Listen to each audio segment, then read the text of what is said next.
Vegeta is a character who we've seen lose time after time in Dragon Ball Super. Over the course of the manga, we've been fooled over and over to think that Vegeta will finally get his win, but this entire time that Vegeta has been passed up for Goku, is it possible that he's been getting set up for the biggest win in Dragon Ball Super? Vegeta has been training to overcome Goku and prove himself against his peer as the strongest in the universe thanks to his Saiyan pride. Part of this motivation is the fact that Vegeta is so prideful in his Saiyan heritage, whereas Goku, for most of the series at least, has either ignored it or placed it on the back burner for other motivations like just wanting to fight a strong opponent or to defend Earth. Frieza has been a recurring threat in Dragon Ball ever since his first appearance in the Namek arc, and in that arc we learn of the tie between Frieza and the Saiyans and learn that Frieza was responsible for the eradication of the once proud warrior race. Vegeta attempts to defeat Frieza, but ultimately is unable to and has to leave it in Goku's hands, something that would go on to happen time and time again. Eventually Frieza returns, and it seems as if Vegeta will finally get his revenge on the Space Warlord.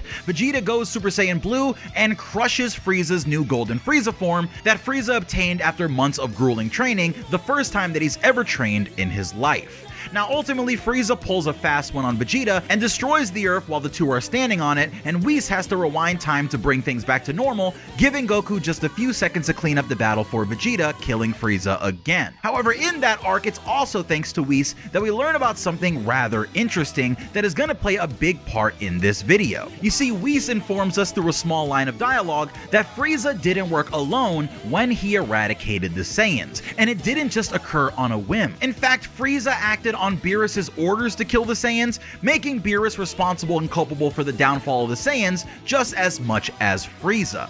Now, much can be said about the Saiyans' destructive nature and what path their society might have been on before their destruction. However, this destruction happens, according to Beerus, because King Vegeta pissed him off or got on his nerves enough to warrant it.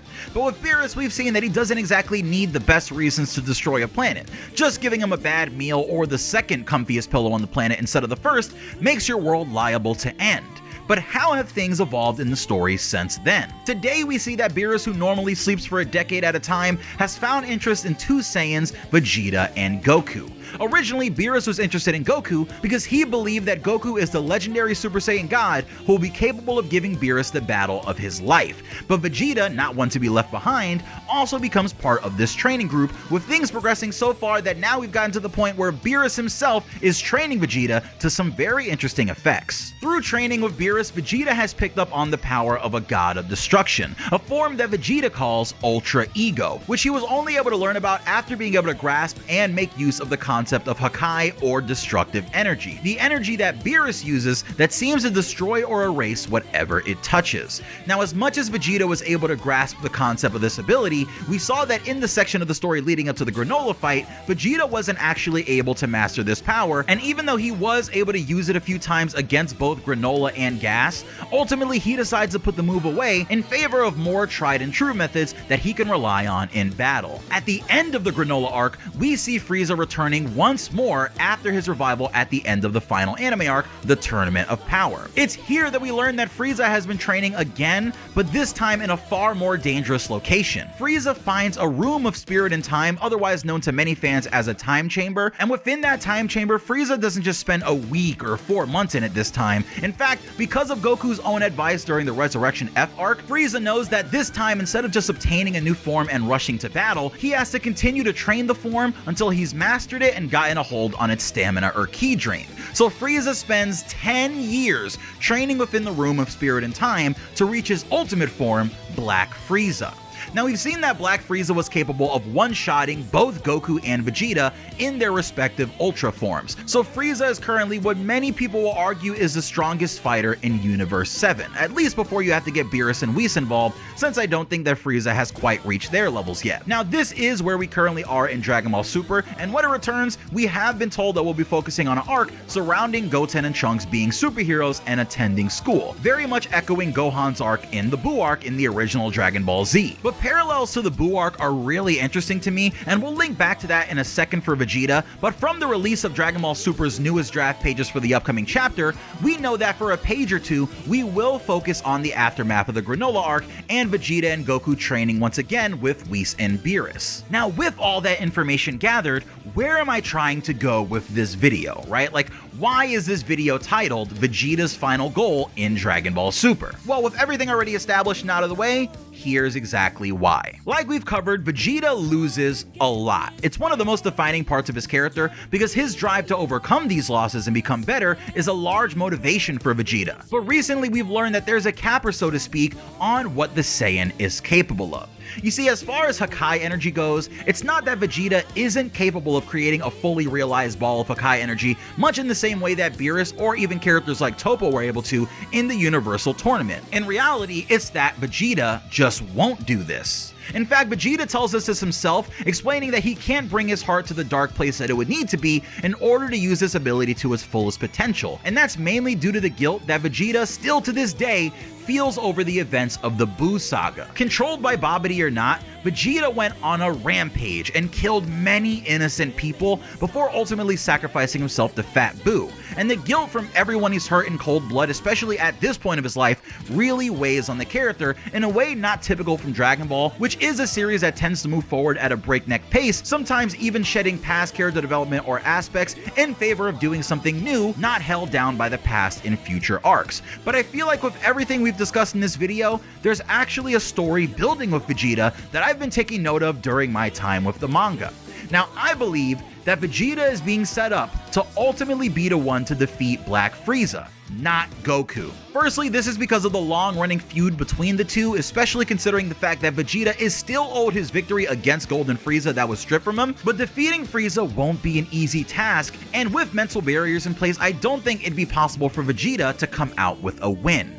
To do so, Vegeta needs more motivation, enough to want to take his heart into that very dark place that he's been avoiding, but what could it be? What could cause that? Well, that's where I think Beerus comes in, and the information that it was Beerus that wanted Frieza to destroy the Saiyan homeworld. I believe Vegeta will learn of Beerus' actions, and this will fuel the character to drench his heart once again in the darkness for the sake of mastering Hakai and his Ultra Ego form, to the point where he can not only defeat Frieza and finally avenge the Saiyans on his own, but also to the point where he can be seen as a threat to even the likes of Beerus by the end of the series. To properly be done with Frieza for good, I believe that Vegeta is gonna have to fully master these Hakai powers in earnest, paired with his new form. But is that where things end?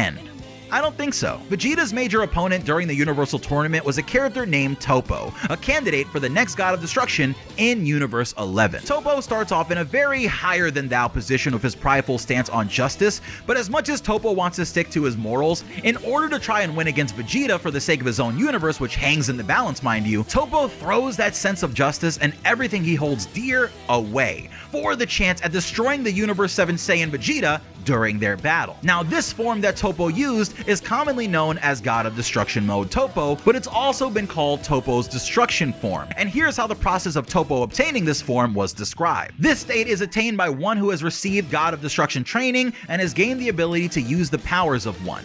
However, the state can only be utilized when the user is in the right mindset to act as a destroyer. All gods of destruction presumably possess this state in full with no drawbacks. While individuals with the God of Destruction status typically exude a purple aura of energy of destruction and nothing more, those who do not have the status of a destroyer but have trained in such a manner additionally experience noticeable physical changes. For Toppo, his body gains increased muscle mass and definition, a darker skin tone, and light purple sclera. He also gains a red marking matching the pattern of Belmod's cuirass on his chest, extending all the way to the midsection. And at full strength, Toppo's marking grows bright purple. Now, one thing that strikes me about Toppo here is the sheer similarity between what he pulled off and Vegeta's Ultra Ego form. So much so that I believe that Vegeta's Ultra Ego is only a step towards what's likely to be Vegeta's true power, his own God of Destruction mode. For Toppo, he was only able to obtain this form after being placed in the right mindset, but it's also due to the fact that Toppo was being trained by Universe 11's current God of Destruction Belmod, that Toppo had the grasp of Hakai energy that he needed to even be eligible for such a transformation. With Vegeta receiving training from Beerus and now even being able to grasp and use Hakai energy, it seems as if our once villain is on the same path as Toppo, just needing a spark or the right situation to cause Vegeta to, like Toppo, throw away his morals for the sake of victory. In fact, we've already been told that this is a major weakness for Vegeta, as Whis informs Vegeta that he thinks far too much when he fights and Goku doesn't think enough and lacks concentration. concentration. These basic weaknesses in the way that they fight and operate are the key to mastering their full potential by the time that we reach the end of Z section of the story, and I believe that by heeding this advice and turning off those thoughts of guilt and pain that Vegeta has based on what he's done in the past, that like Goku who mastered his perfect concentration in order to master Ultra Instinct, Vegeta needs to throw all of those thoughts of his out of the window for the sake of the fight, and I do believe we're nearing this time. In Ultra Ego, Vegeta fights like a man willing to throw his life away. All the damage he takes just makes him stronger, and he becomes more of a wild animal than ever before, truly seeming to love the thrill of battle and the feeling of being knocked around, only to overcome his opponent once he's taken enough damage. To truly become the strongest he can, I believe that Vegeta will learn of Beerus' responsibility for the Saiyan eradication, and I believe that Vegeta will not only set his sights on destroying Frieza once and for all, but Vegeta might actually be the one to ultimately take on Beerus in his full God of Destruction mode. And when he does, what can we expect? It's easy to expect Vegeta to lose again, since even at the beginning of this video, we note that that's kinda just Vegeta. As cool as he is, he's a loser who keeps getting back up with the hope of winning in the future. But at the end of everything, could it be Vegeta who walks away with the W? Call it cope, but I genuinely think this is what Toyotaro and Toriyama have planned for Vegeta. Do you think that in Dragon Ball Super they're going to continue to play on the parallels to the Buu arc with Vegeta having a darker role to play, or do you think he's doomed forever to just be a loser? For more Dragon Ball videos, please get this video to 1200 likes so I know that's what you want, and this is Pineapple. Welcome to the channel if you've never been here before. Usually we cover My Hero Academia on here, but I felt like switching it up a little bit because I did have a very good idea for this video, and instead of making a whole different channel specifically for Dragon Ball, let's see if you guys here would just be interested in this instead. So that was a video. I appreciate you guys again so much. This is Pineapple. I love you. I'll see you next time. Peace.